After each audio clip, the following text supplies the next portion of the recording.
a little. Hey man, Iron Mike Dice, DeShaun Tate. Dude, I'm so super excited for this episode, Iron Mike, bro, because yes, we're gonna cover some comments made by Kyrie Irving. Yes, we're going to cover the resumption as far as the NBA goes, everything leading up to that. But like, we got some special stuff. Like, one thing that a lot of people don't know, of course, he's throwing up his West Side. I got my shirt. I'm rocking it out. That's how we're doing it today. That's how we're doing it today. And what better time? Cuz got the Bishop in the back. Red Wing shirt. He better be wearing that Red Wing shirt, or that's a faulty image, bro. 6/16/71, bro. It don't need no explanation. It don't need no introduction. The 49th birthday, Tupac Amaru Shakur. Man, so like, I know you a big Tupac fan, me as well. That obviously goes without saying, bro. You didn't wear your Detroit hat today. I said, F it, bro. I'm not going to wear mine, so we're going to rock out with the March Madness today. Yes, sir. Hey, let's jump into it, because something else that a lot of people don't know is we are so well-versed with the Tupac and his music, a revolutionary, a music mogul, and just a poet. Like, the effect that he had on both of our lives personally, as we've kind of discussed amongst each other, bro, has kind of really been, it kind of goes without saying. And he just always left some really powerful messages. So without further ado, I want you to take some time out first, bro, to talk about what Pac has meant for you in your personal life and just some of your best Pac memories before we get into how that correlates with the NBA and what we're talking about today. I love it. June 1671, the day. Mama pushed me out the womb, told me, get paid. Get paid. Oh, man. It's so crazy, man. When I think about Tupac, bro, I have such an array, such a wide-ranging scope of emotions, bro.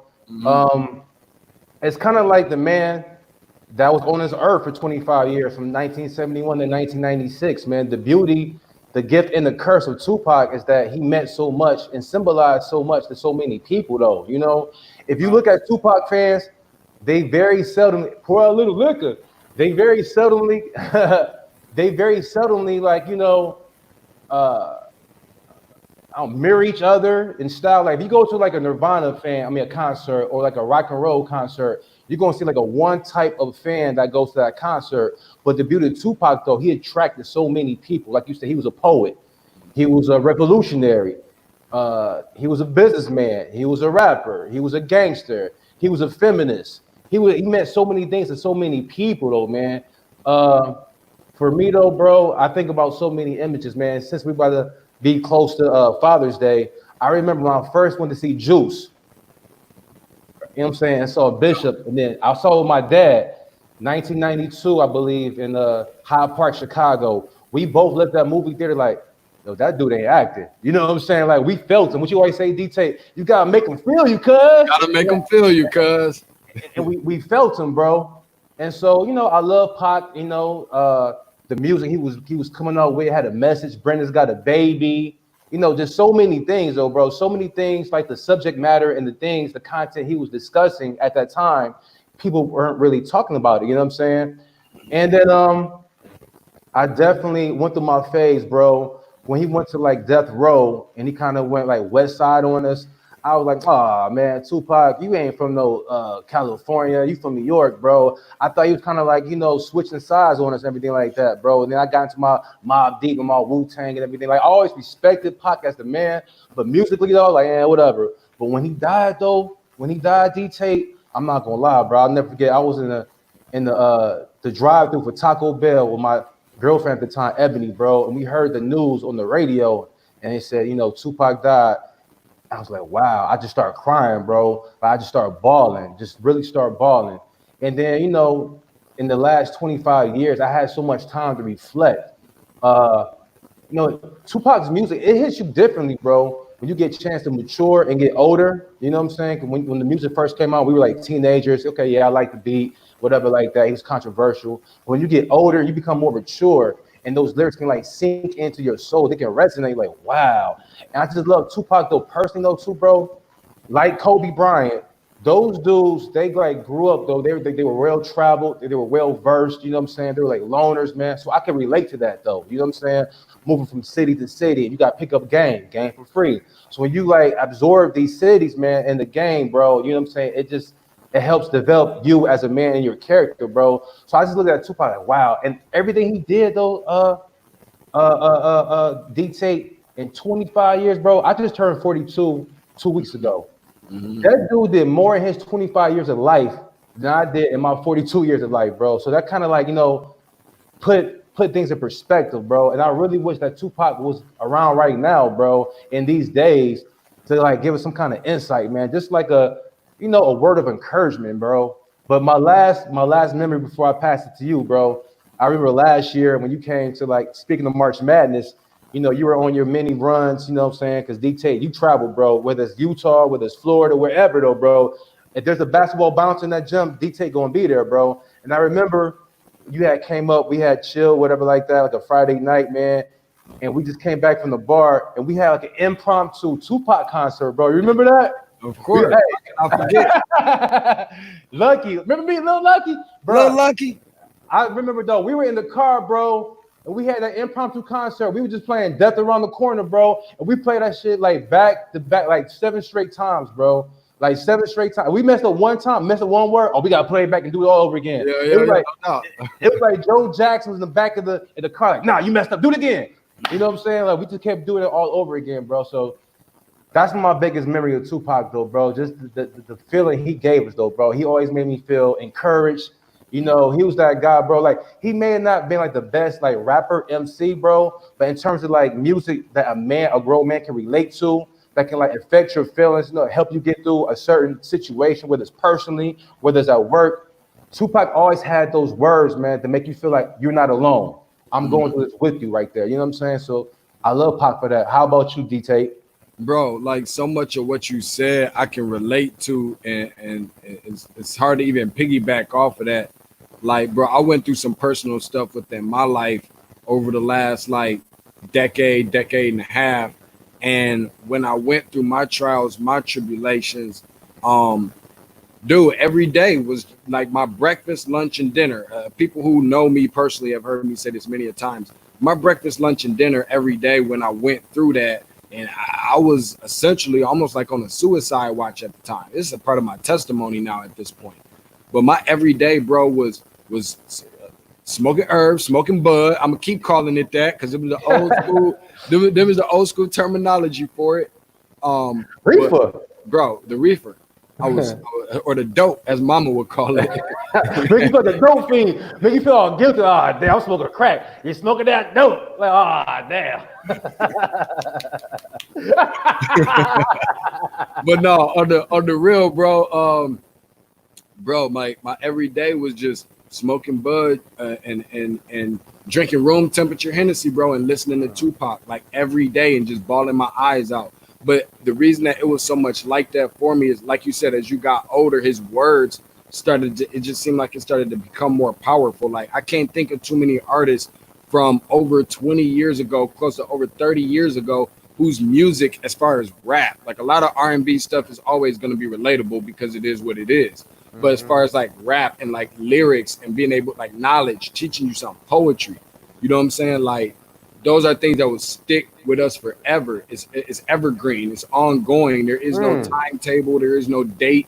You know, it doesn't get outdated or anything like that. But I felt like he was the only person that could feel me. He's the only person that could understand, overstand, relate to what I was going through at that time. And of course, I was a big fan of Pac's before that. But you know, I say that to say that that's when I really started to get a little bit more in my groove. The day he passed, I was at a homeboy of mine house. I mean, I was young, bro. I think I was like 12 years old. I was standing at one of my homies' houses at the time, and that's when I had heard the news. And you know, his mom's just had to like call my mom. Was like, yeah, you might want to come pick him up. Like, he tripping, like this and that. Like, took it hard. Took it personally, bro. You would have thought Tupac was my daddy. You know what I'm saying? Yeah. Like, I just felt that. And that's one of those things where you would never, just like Michael Jackson amongst other people, maybe Prince or other people, whatever, you would never forget you know what I'm saying, where you was when you heard that news. You know what I mean? So that's why even still to this day, I've been listening to my Tupac all day today, which ain't nothing really new because I'm always on my Pac tip.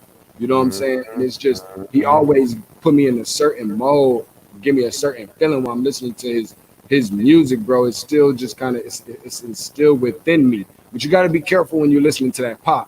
And when you riding out, you listening to that Pac, bro. You blasting it. Hey, it might have you running red lights and everything else, bro.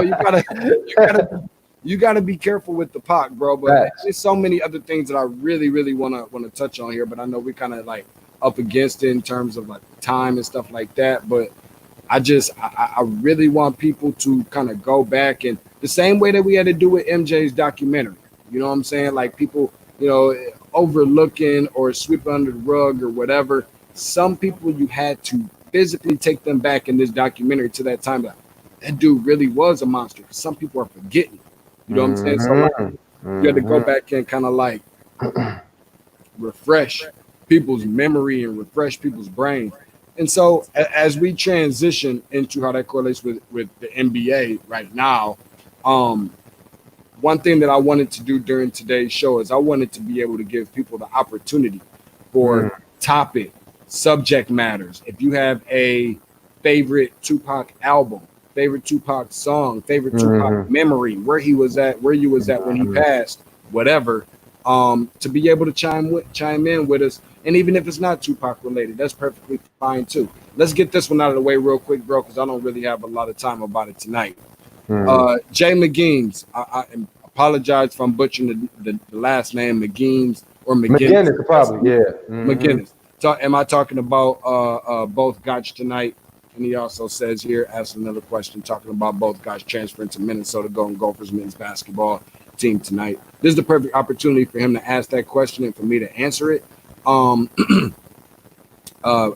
thing I will do is I will definitely retweet and reach out. You follow at Tate's Take Hoops on the Twitter as well as on the Instagram when that information does come down. He hasn't made a decision just yet. Plans to be making a decision within the next less than 7 days or so. Obviously between Minnesota, Creighton, Iowa State, amongst one or two other programs that's out there. But while I don't have an exact word on the transfer from Utah, I definitely think that that whoever gets him is definitely going to get a dynamic role player, Iron Mike. No, that's no doubt. So hold on. What's up with him? Like, what did he do last year, bro? In terms of like his stats and everything, man. Like, I'm not familiar with him, man, at all. It wasn't anything crazy, but it was definitely solid. Somewhere right around 10 and a half, 11 points per game. Quite a bit of rebounds for a guy that's, you know what I'm saying, a position that he plays like around like a small forward position. Depending on where he goes, determine whether he's going to actually play that position or not. But he's certainly going to be a solid contributor. And he you know, I watched him earlier this year, especially that game against Kentucky where he had like 20, probably like 25 or something like that. Oh, wow. Quite a bit of rebounds in there, probably like double digits in the rebound. I think he had a double-double in that particular game when they played on neutral site over in Las Vegas in a win for Utah as well. So that was really big for him. And wherever he goes, I'm not saying they're going to get a stud, but they are going to get a solid contributor. He's from Minnesota. So while it is likely that he'll end up going to Minnesota, there's a couple other programs like Iowa State, amongst some others. Creighton is kind of, you know, gaining some steam a little bit as well. And their transfer institution specifically. So it'll be interesting to find out exactly where he's going to commit. How tall is he? Like a wing player? Is he a big man? Like a point guard? What's his position? He played like the small forward. I think he plays a little bit bigger.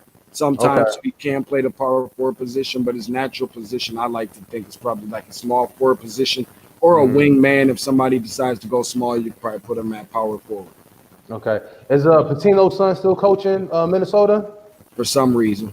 No, it's all good, man. But getting back to the Tupac though, bro, it's just to like kind of like piggyback to what you just said, man. Like, and how he made you just feel though, bro. You know, when you listen to Tupac, I feel like Tupac was rapping just to you, bro. You know what I'm saying? Like he had the game just for you, bro. You know what I mean? And I think that's just a great quality to have as an MC or as a rapper, bro. It's like he didn't make him he didn't make you feel like, okay, Tupac is above me, or he's a rapper, big rich dude. He was just so relatable, bro. And I love that. And I don't know if this is a great time to do that, man, but I thought we could, like, fuse like some of, like, the NBA, the current NBA themes was going on right now with some of Tupac's old songs, bro. You know what I'm saying? If that's kind of It's like, dope. I rock with that. you like that, bro? I like, bro. You the mastermind, bro. Iron Mike always got the unique idea.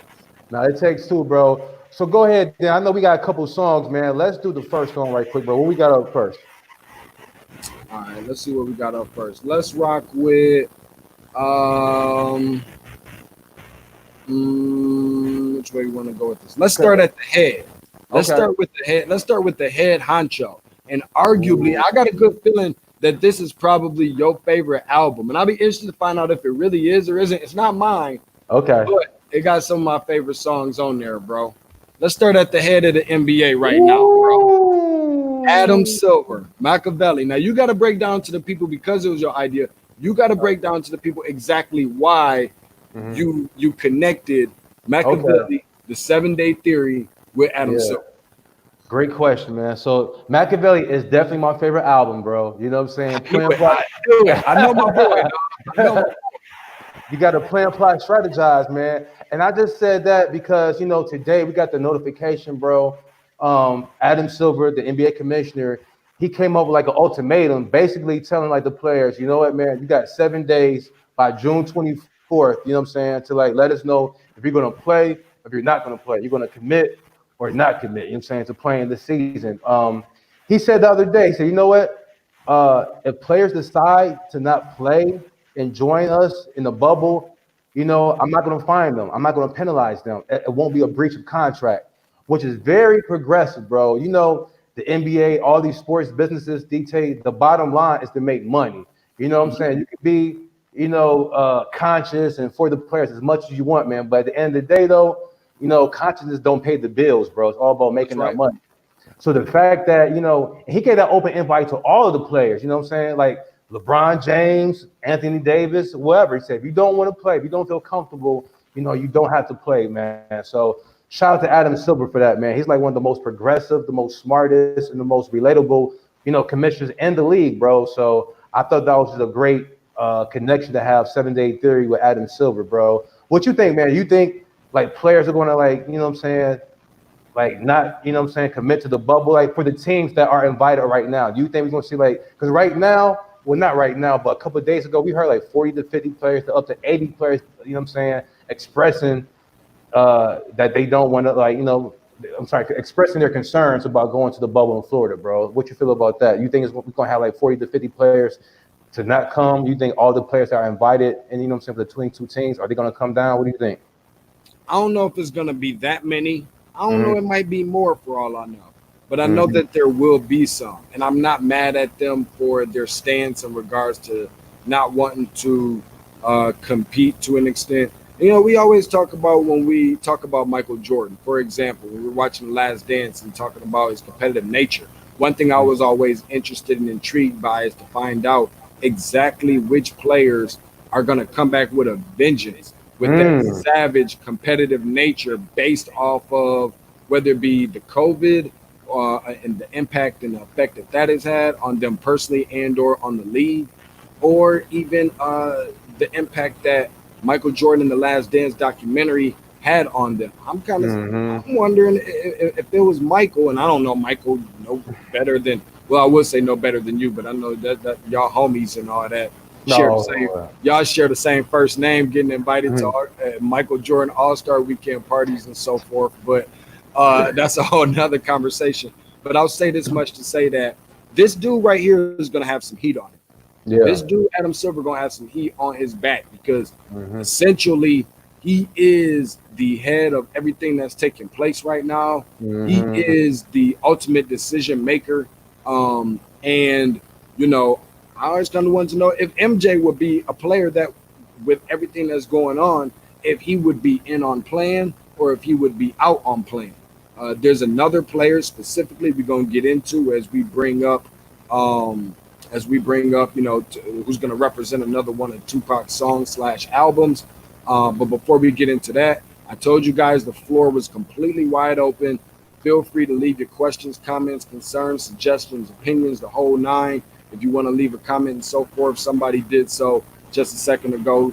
Just gonna go through these just a real quick second, asking what I think about Georgia's men's basketball team coming up this year. They're gonna need some help.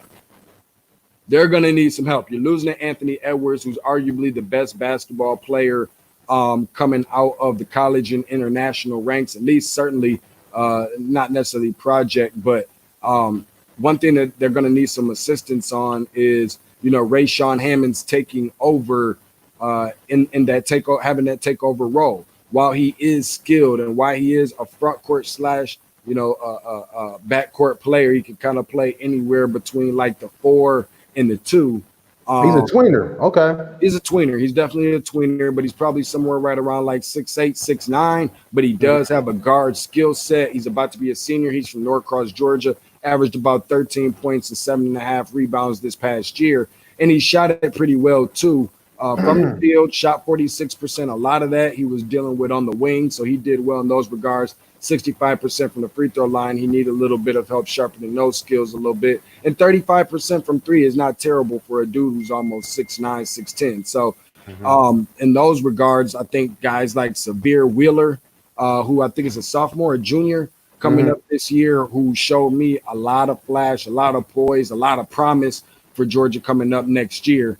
While I'm not the biggest fan in the world of Tom Crean, and I'm more than willing to be open about that, I will say enough to say that, he's a coach that has had success at previous places, even though he kind of didn't necessarily meet the expectations at Indiana. Georgia is not Indiana by any means. So I think that they will be okay. But one thing that he has to focus on as a coach is using the Anthony Edwards platform to vouch for him so that he can continue to get recruits, because the state of Georgia is arguably the biggest and the best hotbed in the country. So I just wanted to throw that out there. Appreciate my hold on.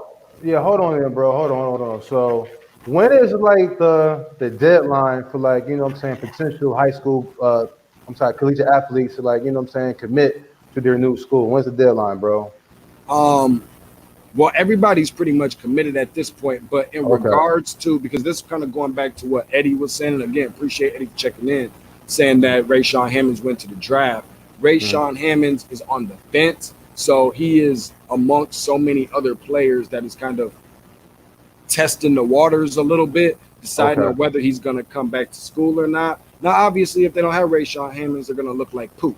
Now, if they bring Rayshawn Hammonds back, they're still not going to be an outstanding team, but I think he's going to be able to give them significant contribution, especially coming back as a senior. So he's not completely out of the door yet, but there is a chance that he might end up coming back to school, and they might not. So DT, hold on there, bro. You said Georgia is like a hotbed of like recruits for basketball. Like, state of Georgia, for sure, probably the top one.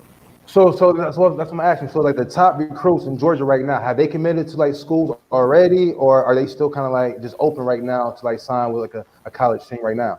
No, everybody is already committed, and they're not going to. They're not, and they're not. The best are not signing with Georgia.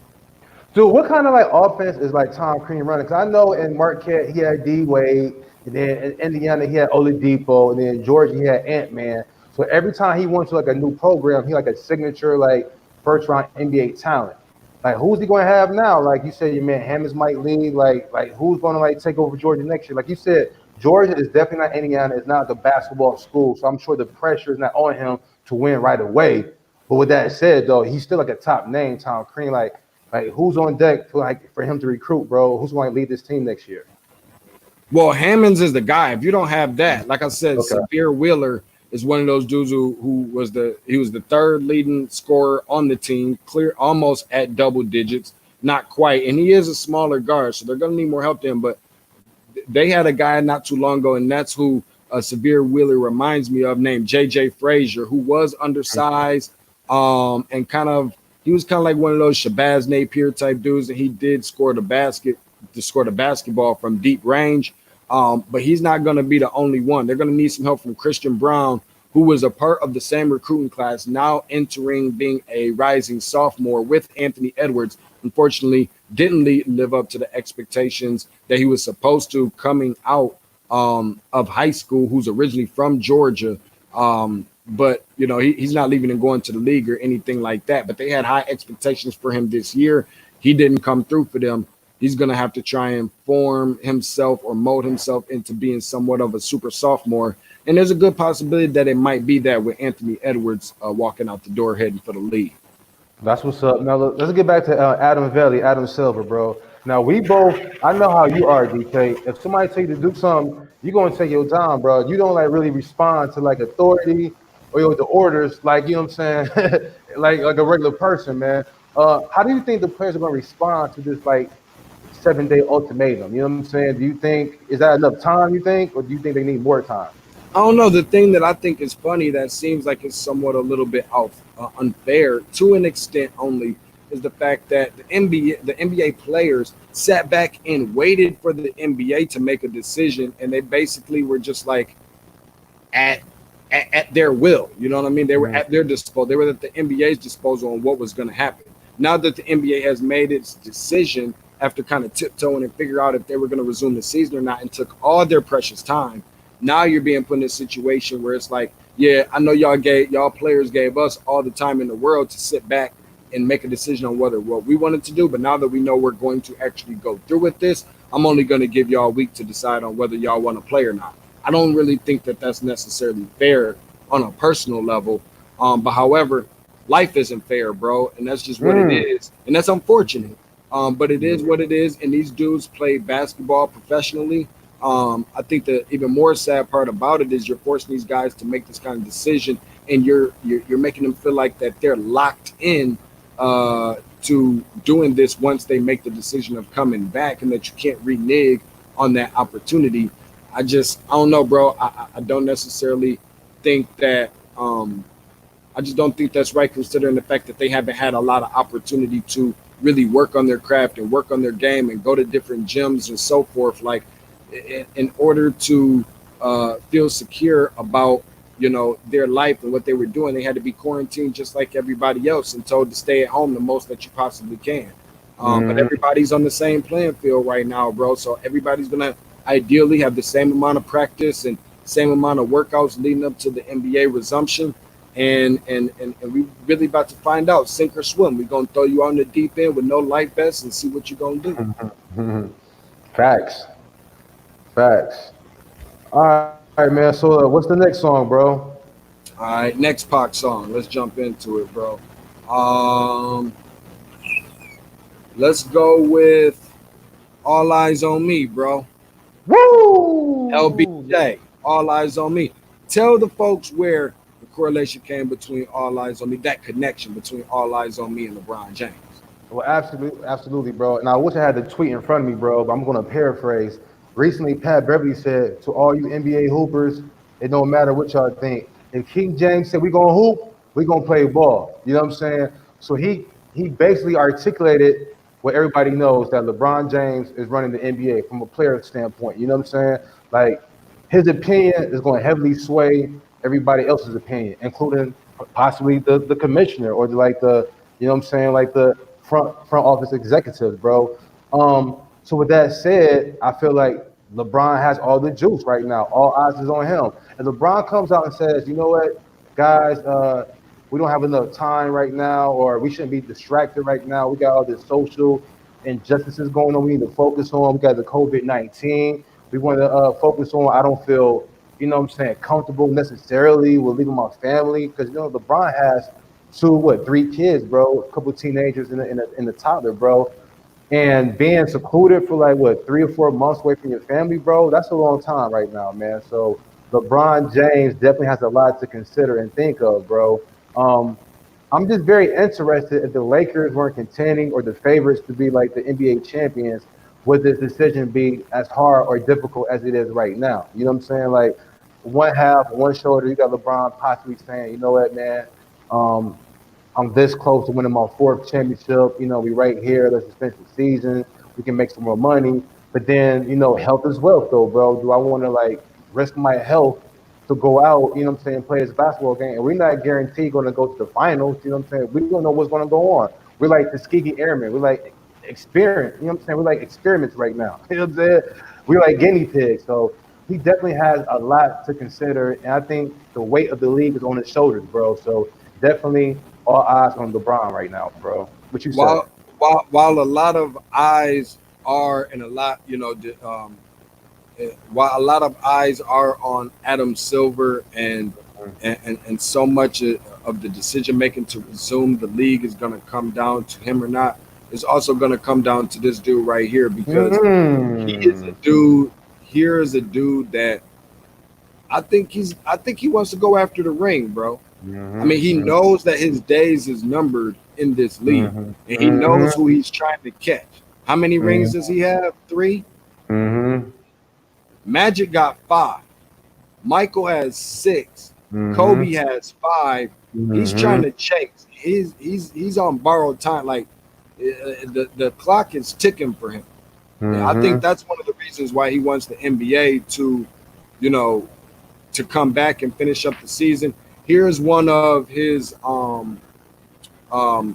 quotes in which I guess he has some solid points, saying that the resuming the season will not affect his ability to inspire meaningful change in the society. And while that may be true, I don't want to jump directly into Kyrie Irving yet because that's still to come up. But everybody doesn't think like LeBron.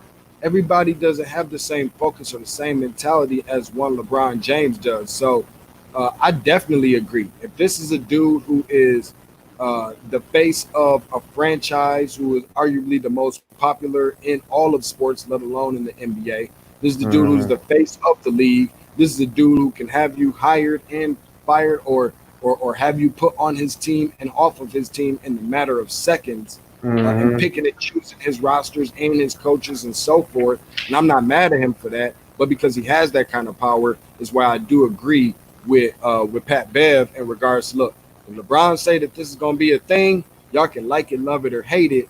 Don't get mad at me. I'm just a messenger trying to warn y'all in advance ahead of time to let you know you might as well start getting ready for the NBA season to resume, because that's something that's going to happen. I know one thing real quick that we talked about was MJ, and I appreciate Ray J. Lynn for chiming in with us on today. I love the profile picture of Kobe and his beautiful daughter up there as well. MJ will be silent like he's always been. So that in regards, but you know what though? Yeah.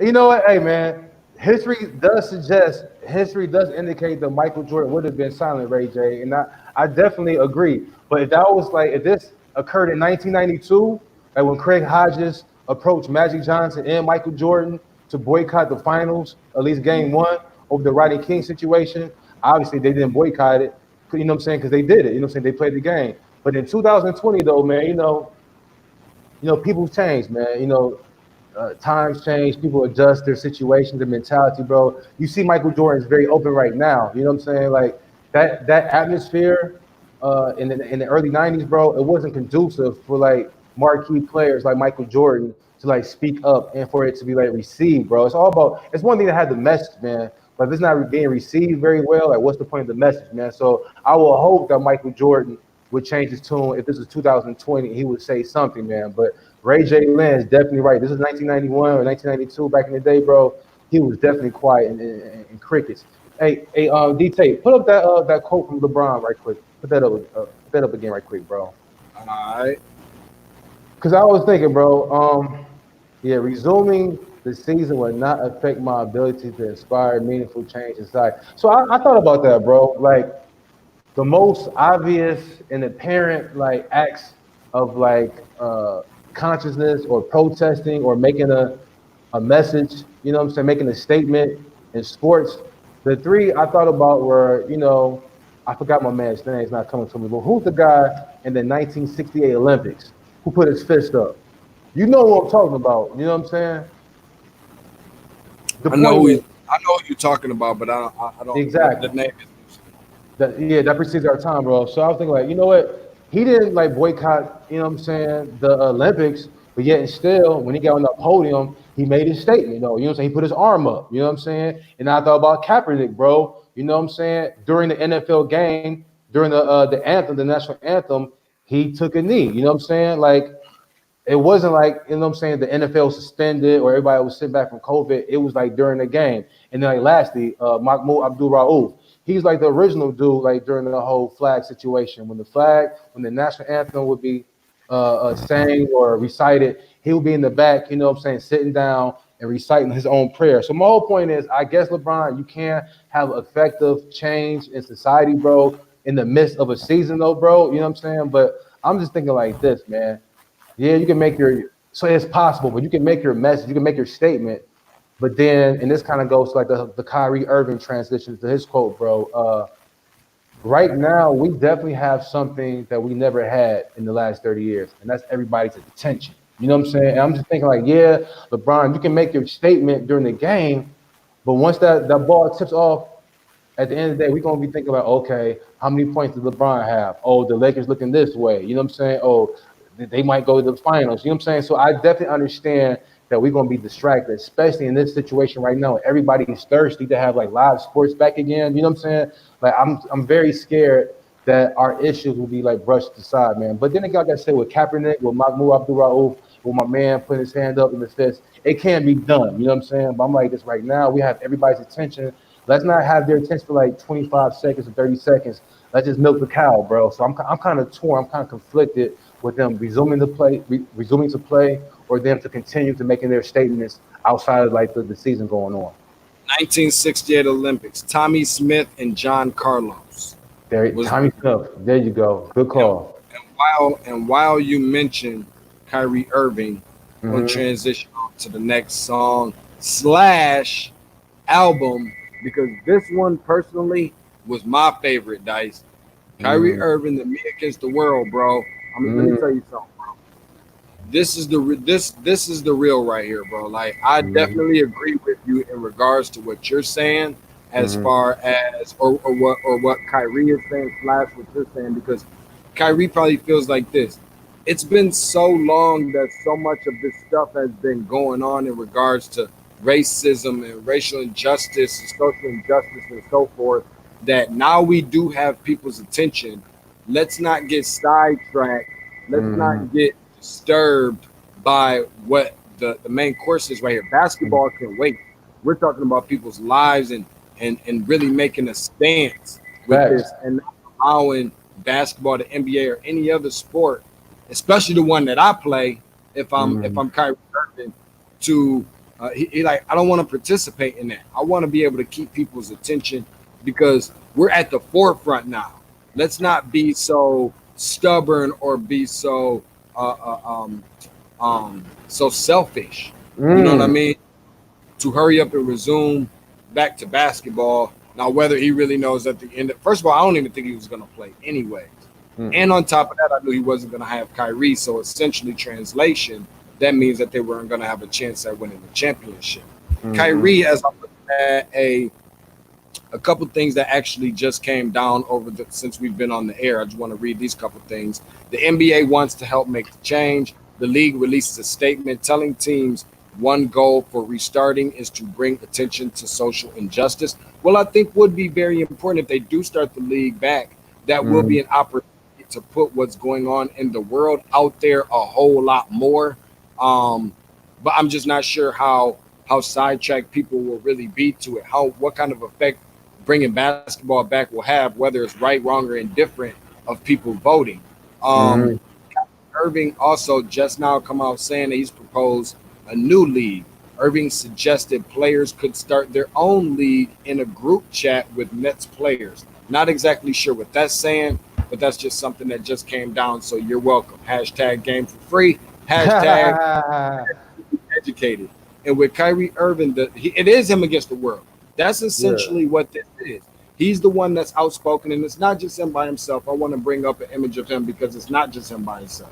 It's him and this guy who I believe that this team is going to need in order to win a championship, who's on the same team as LeBron, who's against what LeBron is saying about resuming the league, who also, I know that they got JaVale McGee, and I don't know what the health status will ultimately be with Anthony Davis and stuff like that, just because it always seems like that he gets hurt around the most worst time of a season. But I agree with when I say, or I think a lot of people, or the consensus would agree that Kyrie Irving's stance is him against the world, and I love the stance that he's taking because he doesn't care what nobody thinks about it, even if he's saying that the Earth is flat or whatever it is that he's Yeah. talking.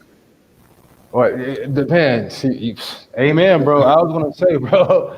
I think that Kyrie's credibility it does take a hit when you think about his reputation. You know, he makes comments like you said. You know, the Earth is flat and so forth. People not taking him serious, and then he's had like a mercurial attitude or reputation. You know, amongst the fans and so forth. I just feel like on paper everything's saying is legit. I'm not mad at him being independent, being idealistic, being an individual, bro.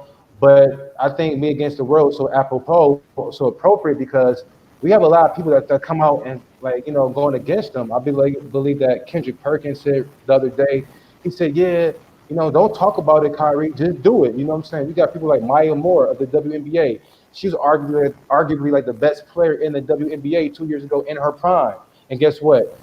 She like retired or just stepped away from basketball for a couple of years to work on social reform, social injustices, man. You know what I mean? So she was putting her money, where her mouth is, bro. She was all about that action. So people like called up Kyrie, you know what I'm saying?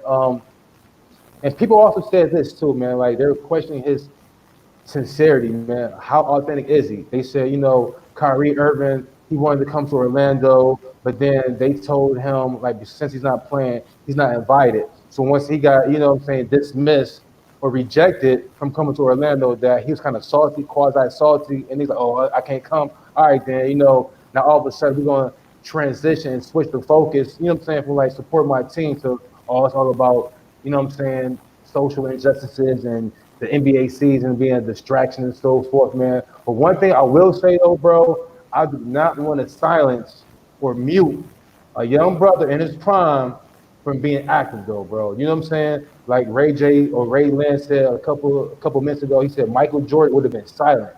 In 2020, I gotta shout out to all the athletes who do recognize injustices and they do speak their mind about things, you know what I'm saying, that they don't agree with, bro. And Kyrie has a lot to lose, man. He's in the middle of his prime. He's a young player. He has a lot of money, endorsements, Nike, big contracts, and so forth, man. So I'm proud of the brother for taking the stand and standing up for what he believes in. You know what I'm saying? Maybe everybody doesn't agree with him, like me against the world. We got like at least 40 to 50 players that are going against him, man, like publicly, you know what I'm saying? But Kyrie, he seems steadfast in his beliefs, bro. So I got to shout him out for that, bro. You mentioned one thing. You mentioned a player in your point that you just made. Mm-hmm. That's where blasphemy comes in. Not that you was gonna smile and you was gonna laugh at this one. Mm-hmm. Okay. Let me tell you where the connection between Kendrick Perkins and blasphemy. What it's really about for me. It's not that I don't respect Kendrick Perkins. Okay. I've called out Kendrick Perkins on this exact same show, on this exact same podcast before. It's not a personal thing. When everybody can have an opinion. For this dude to say that LeBron James, and maybe this doesn't necessarily connect, but I'm gonna make it connect. Okay. That's my inner Pac coming out right now. That's my inner Tupac coming out right now. Because first of all, to try and tell another man what type of stance he should take, I don't agree with that. Forget about him saying that LeBron was better than Michael and y'all can have. That's one thing I didn't understand. I just want to touch base on that real quick and I'm going to get out of that.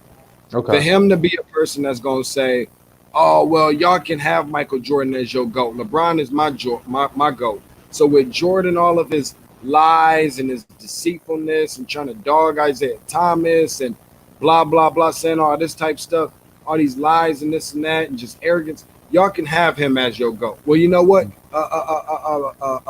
Perk, I will take Michael as my GOAT. And I'll tell you why. Because Michael this is the greatest of all time. This is not the greatest of all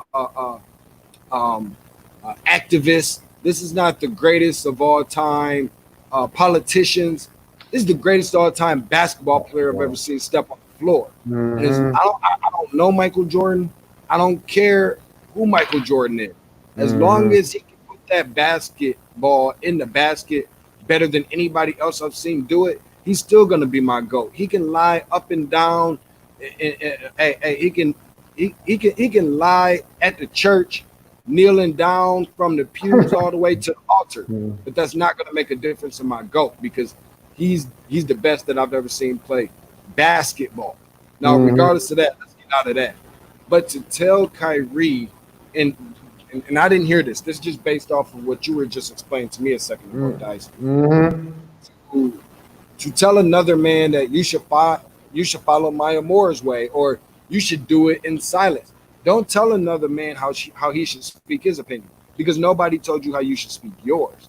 That's what makes this America. That's what makes us unique, is that we're supposed to be able to have the freedom of speech to say what we want and how we want and so forth. And that's how Pac was, and he did it his way. And that's why I always connect him with somebody like an Allen Iverson in regards to his personality. Because it was like, we're going to do this my way, or I ain't doing it no more. You can call it whatever you want to call it. But Kyrie might see something that it was going on that we don't see. The same way that Kaepernick saw something that he was trying to take advantage of an opportunity that a lot of other people thought he was crazy for. And now you even got white folks saying that they wish that they had just been a little bit more understanding, or had a little bit more open and just the ear to listen a little bit more. So that's all I'm gonna say about Perk, bro. But that's just Hey, no, you speaking facts. Even the Lord must agree with you, bro, because when you start speaking, like, this light just came over your face, bro. Like, God, did you see it? Did you see it? Right. God, like, yeah, Tate telling that truth. Like, that was like God's approval right there, bro.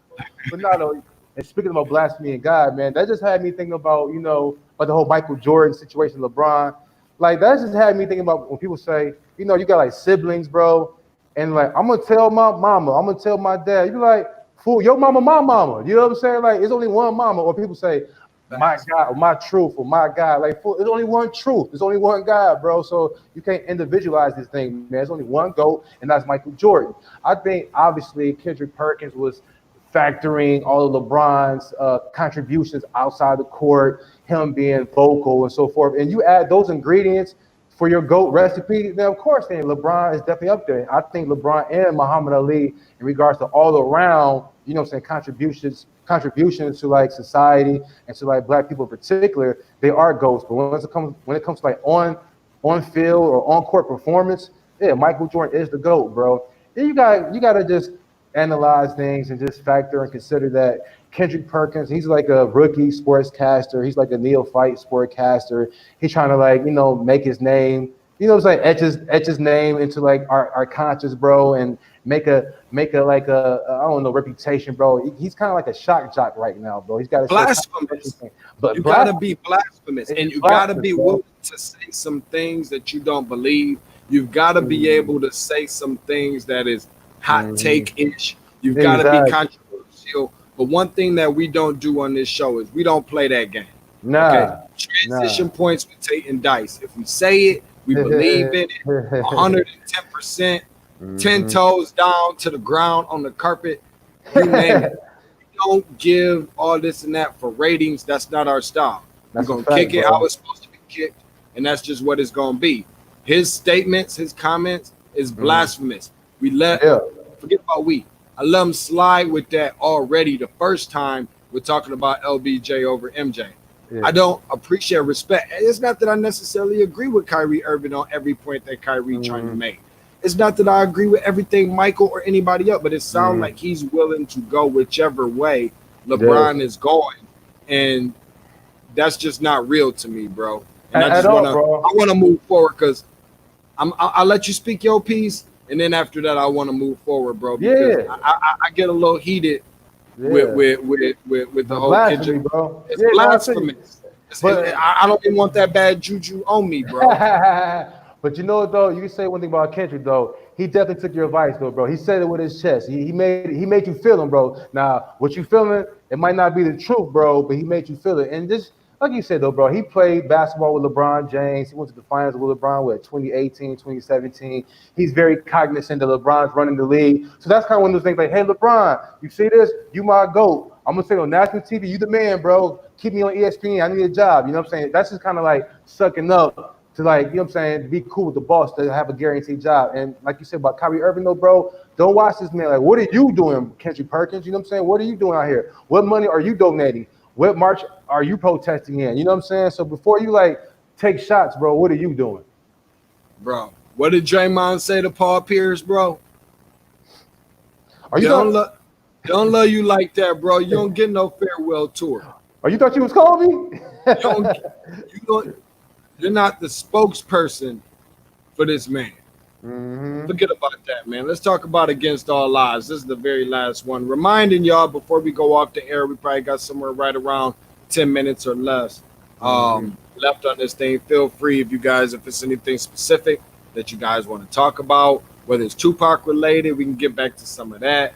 Or just anything in regards to the NBA resumption, feel free to chime in there at the bottom. Last but certainly not least, Against All Odds being the NBA resumption.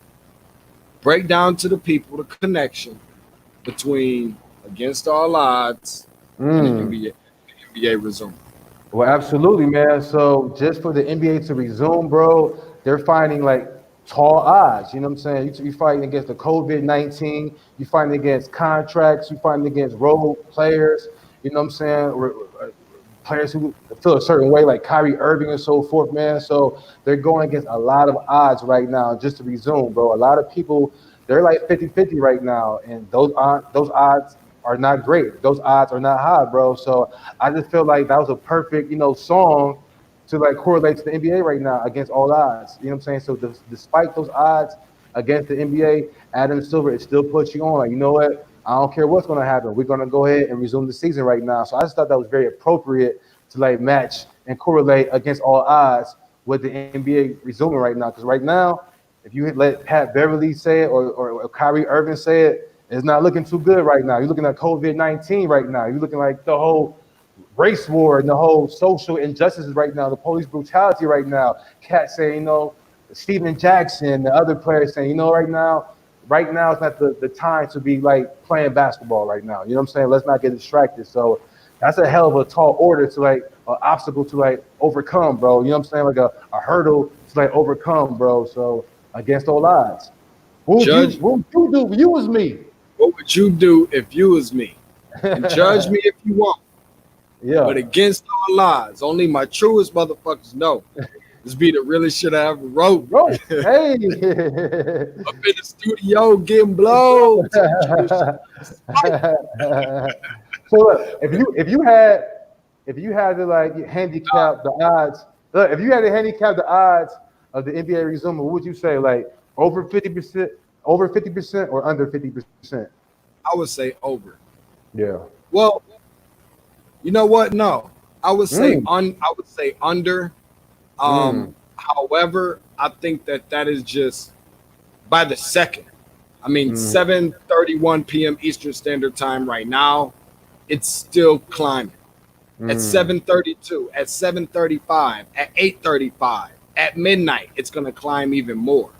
Because I do think that it is something that can potentially have an effect, and not in a good way, on this movement, on this Black empowerment, on this movement. And I think in that way, I don't think everybody's all in on that. I think that we're still living in a lot of ways, call it what it is, in a white man's world. And I say that because I don't know it to be another way. And was that pun intended? Was that a pun intended? White man's world, Machiavelli? So you even know that. Tupac songs are subconsciously coming through, bro. In its own way. And I'm glad that you pinpointed that. And no, it wasn't pun intended. Okay. But I'm going to make it pun intended. But regardless of that, I still think that we are not as far, like, I don't think, going back to Kyrie's point, I don't think that we are as ahead of this thing as we might think we are. Like, yes, we do have people that are willing to walk with us and at least understand more and understand better, and maybe trying to open up their eyes to how people have been treated and were treated before and so forth. And while I think that is great. I think that is outstanding. I just channel my inner Tony the Tiger. I think that's great. However, I still don't think we're ahead of that as much as we like to think that we are. Just because we got people to notice does not mean that people are where they should be on this. And that doesn't mean allow black people to rule the world. That just means give everybody say equal opportunity employer. You know what I'm saying? Give the equal opportunity. Give that benefit of the doubt. Just give me fair. Just give me equal. And I don't think we're. Not only do I think that as blacks we're not as ahead of that as we think we are, but I also don't think that we're as far away from how things were before George Floyd and all that. I don't think we're still that far away from that. I mean, as you can see when you turn on the news every single day. So that's just my outlook. I know everybody ain't gonna like it, love it, hate it, or whatever, but that's just my that's Tate's take. You speaking pure D facts. Excellent point, D Tate. Like you said, ever since George Floyd passed, bro, we've had numerous of occasions and accidents subsequently that followed, though, bro, through the hands of police brutality. We saw on the news in Atlanta when the cops, you know what I'm saying, bum rushed the college couple out the car and threw them on the ground, you know what I'm saying? Then we saw the black woman, the black protester, you know what I'm saying? She was found missing.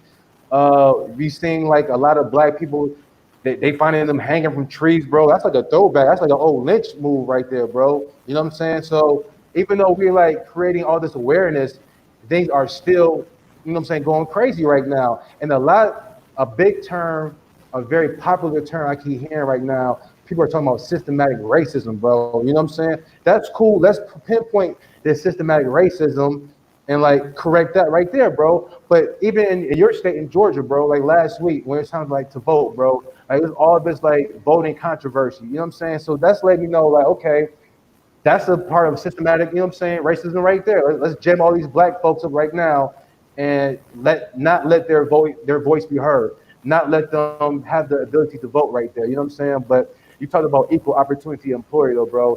I do feel comfortable and confident, man, just based on his track record that Adam Silver will do the right thing, bro. No, I'm not trying to make him like a white savior. No, I'm not trying to be a company man. I'm just looking at the facts, though, bro. Adam Silver is the most progressive, most fair, relatable, like commissioner, man. His ear is to the streets. His ear is to the players, bro. You know what I'm saying? Like he's not like a dictator, as evidenced with the whole 7-day ultimatum. Like you got 7 days to figure out what you want to do, bro. So I figure like if anybody's gonna do the right thing, I figure like Adam Silver, he'll figure it out, bro. We'll have to wait and see. One thing that I hope happens as we get ready to conclude is, you know, as we send our happy birthdays, 49th birthday to the homie Tupac Amaru Shakur, a musician, an actor, a poet, born today in 1971. You know, this dude, you know, back at that time when he passed, I'm like 25 years old. Not that I thought he was old as hell, like nobody granddad, but that's older. You know what I mean? But it's not until we start getting up in age till we realize exactly how young 25 is. Like, excuse me, 50 is young. 45, 40 is young. 25? That's a baby. Dude, I'm 35, you 42. Like, I've done 10 years longer than Pop. You feel me? To where you think about where his brain was at that time. And a lot of the things that he talked about, or that he educated us with through his music and his poetry and so forth, how it relates to the exact same thing we're seeing right now when we wake up every morning. Every morning I wake up and I feel like, dang, yo, I just be wishing I'm gonna wake up like, man, this was all just a dream. Like, how long did I sleep for, bro? Like, I felt like I slept for like 2 or 3 months. There was this COVID thing going on, and then there was like all this racial injustice and Kobe and all this stuff happened, bro. It's like, you know how sometimes you wake up and you get too much sleep and you kind of woozy, but it's not sleep, it's real. You know what I'm saying? And so from that standpoint, I just encourage people to go back and listen to some Pac if there are not no other time than to do it today, do it tonight, just one song. You know what I'm saying? And just reflect and just embrace his content. For if you're not a big fan of, you know what I'm saying, the profanity and all that, just try your best to look past that. I'm sure it ain't the first or the last time you ever gonna hear some of them words in your life. So just just think about the message, not so much the words, but the message that he's trying to get across. And it was just gone far too soon, man, because I can only imagine what this whole thing would be like with him still here. So, what's one song you can recommend? That's a big old fact, Big Tate, 100%. What song sticks out to you right now? Though? Like, what's your favorite song, or like, what song would you recommend considering what we're going through right now in this state? You know what I'm saying? In this climate in the country, what song would you recommend to the people? Man, there was just so many. I'm gonna go with my favorite one specifically, Okay. Or not my very favorite, but one of my favorites. And I think all the ones that we listed today. If you got a pen and paper out, feel free to jot them down. All eyes on me, against all odds, blasphemy, me against the world. Maybe not all of those things was exactly an overview of what we're looking at, but he said something in every single song that, you know what I mean, can relate. But I got the tattoo. I got the tat. I'm trying to think of what side of my chest. Right. I got the tat, bro. Wow. I got the better days. Yes, sir. On my chest for a reason. For a reason. And it's exactly 2 words can mean so much. And it means what we're going through today. It resonates with that and what we see every day. What I saw every day. There's a reason why I got that. I didn't get that because it looked cool. I didn't get that because it sounded cool. I didn't get that because it's one of my favorite songs by Tupac. But it's because something that I literally had to live out and try to look forward to the best way that I can every single day through hardships and through good days, to look forward to better days.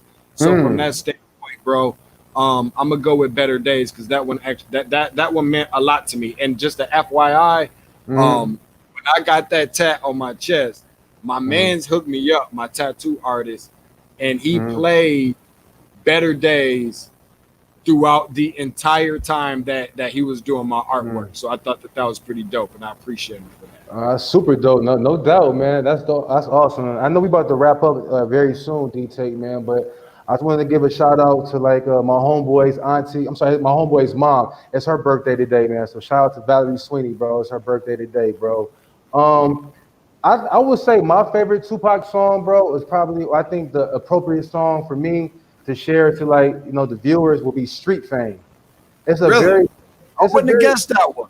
I know, you know what I mean? It's a very militant, it's like a very militant type of song, bro. And I'm sick of my people, bro. I'm not recommending to bust back at police and everything like that, man. But you do know though, like in 1993, Tupac in Atlanta shot 2 off-duty cops because they were harassing black people. You know what I'm saying? Like that's some superhero shit right there. You know what I'm saying? Like what rapper you see nowadays is gonna be busting that 2 off-duty cops or 2 cops just to save somebody else, bro? That's why he's a superhero to me, bro. So all that mentality and what he did, that was very militant minded, bro. So I'm gonna go with Street Fame. I'm not gonna recite the whole like verse, bro. But he said though, man, one of the last verses, the last lines of the verse, he said, "Fuck authorities, they wonder why minorities be tripping. We ain't having it. Time to tear the shit back. Ghetto children kick back. Once I hit the map, niggas will never get the shit back. Spit it so eloquently, my pistols represent me. Bust into my rounds empty. Back for the street Fame. Oh my God, bro! Like that does it for me right there, bro. That's it. Let me just say this, bro, as we conclude. And I know I keep saying that we went over an hour. It wasn't supposed to be that long, bro. But for the Pac, bro, it's only right. In conclusion, my dude, I'm not exactly sure what he was referencing. My dude Lee Roberson, Rock Chalk Jayhawk, probably the biggest outside of my cuz Minor. Shout out to him as well, Kev Minor, the biggest Kansas City Chiefs fans. But I appreciate. Okay, I think you could say University of Kansas. Okay. No, Kansas City Chiefs. I thought he was Michigan. I was gonna say, come on now, Minor. No. He good. He good money. Okay. Between Lee Roberson, Eddie Carswell, Ray J. Lynn, Jay McGinnis, and any and everybody who is watching this now, gonna go back and watch it later, shared it, liked it, loved it, whatever. Appreciate you, for that as well, and for your support. You know what I mean? Transition Points. We're here to educate and game for free. Prepare to be educated and for those who have been praying for me and Dice, man, so we can put some stuff together because we're here to give you guys facts. You know what I mean? Some opinionated stuff, but it's gonna be factual and it's gonna be real. We ain't kicking around none of that old bullshit. So we're just trying to keep it as funky as possible. So I definitely appreciate everybody for that. And if not nothing else, if you don't even listen to a song today, do your boy a huge favor. If you just go on YouTube today and just type in Tupac hotel room story or hotel room, I'm gonna tell you right now, just so I can make sure that we all on point with exactly what I'm talking about, because I want people to do me this super solid favor. Put in Tupac interview about food in hotel. Tupac interview about food in hotel. And he going, everything that this man says is just direct with what's happening today. And that's all that I can say. Do yourself a huge favor and look into that. No more game for free. Please explain to me. You came to see. That's it, man. At Tate's Take Hoops on the Twitter as well as on the IG. At the Delegate 24 as well as the Twitter and the IG. Appreciate everybody. I think We Are Not Okay. I'm loving it. You got your We Are Not Okay. I got my Tupac joint going on today, man. I'm gonna listen to some Tupac all day today. It's gonna be love. I'm gonna crack open a couple brews and have me a couple shiznats. So I'm closing on this. Want to tease it, let the people know. Coming up on Thursday morning, make sure you follow at Tate's Take Hoops on Twitter as well as Instagram again for more details in terms of the time and so forth. But right now, it is all but a done deal as I'm efforting to get Larry Johnson, Irving Magic Johnson's brother, on to the podcast to talk about quite a few different things, including some of the stuff that we talked about today. So unless you ain't got anything more, Iron Mike, throwing up the west side. Sean Tate, Iron Mike Dyson. See y'all probably within the next, I don't know, probably 48 or less than that hours in a minute. Gone.